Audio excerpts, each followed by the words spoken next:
Well, at one point, you actually do get out of prison and you start meeting with different labels. And one of the labels you meet with is Murder Inc. Right. Yeah. I forgot about that too. Yeah. Okay. And there's sort of an interesting story behind that. Yeah, the homie, well, let me stop calling people the homie, because niggas be so this dude that I know, and y'all DMX played him in Belly. The dude Cleve, which yeah, like anyway, everybody know who Cleve was for real.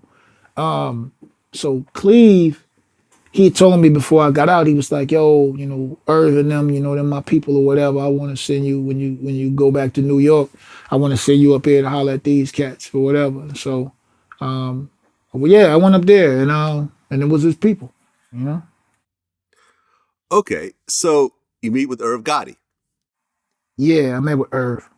Right. And at that time, Murder Inc. was on fire. Right.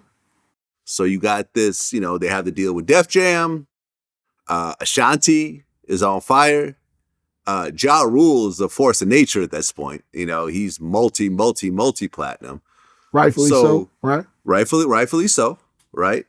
So here you have the successful hip hop and R&B label, which seems like a great fit for Lyfe Jennings. Right. And you were going to sign the deal, but then Irv Gotti said something as you were leaving. Yeah, I felt comfortable up there with them dudes. Like, it was always a couple of gangsters up there quiet. I mean, for better or worse, I just liked the mood. I always was into that mood. And so when I came in and chopped it with Irv, Irv is very animated, but he's creative. He got a lot of energy, so that's expected. And Irv, he listened to my stuff and he was just like, yo, this is, blah, blah, blah. He was like, I'm going to either sign you or I'm going to sign this kid right here. And you know who the kid was that he started playing me records from? Who's that? Lloyd. Okay. So he playing me all the Lloyd stuff. And he like, yo, either I'm going to sign you. He was like, but you kind of already street step coming home from prison, so I could put you with Ashanti and this, that, and the third. And in my mind, I'm just like, cool. I'm already sold. Plus Cleve, my mans. You know what I'm saying? So, and I like the mood. So I'm already sold. And he like, yo, we going, and then Irv is a cool dude because he gave me way more money than anybody else had gave me. Like he offered me way more money than anybody else. So I was already sold. On my way out the door was actually right in between the door thing. Irv was like, yeah, so what we gonna do is we gonna get rid of all of this stuff that you gave me and we just gonna make them some idiot music. And I stopped. It's like, idiot music? He was like, yeah, so what we gotta do is we got to give them something super simple and idiot just so, you can get a buzz and then we'll deal with that deep shit later on. And I said, all right, but in my mind, I was like, nah, this ain't the place for me.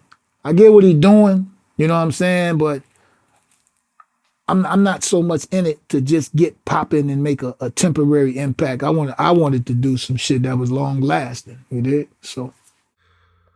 Well, yeah, I mean, because the stuff that he wanted to throw out ended up being your first album, right? Right. My dude Cleve was hot. My Cleve was hot too. I was trying to calm Cleve down, man. Like, bro, no disrespect, man. I just, this ain't for me, Right, because that material that was going to get tossed out by Murder Inc. ended up becoming a platinum or multi-platinum? You talking about that Must Be Nice, that Cry, that Stick Up Kid, that Hypothetically. He wanted to throw out all of that, man, So it all kind of worked out in its own way. It always do. And that's why I'm really like, I don't really never really trip about nothing, man, because I know it's all working towards my best interest. All these little blog sites, I look at it like, all right, that's where I'm supposed to be at this time. I ain't going to cry about it. I'm just going to use it,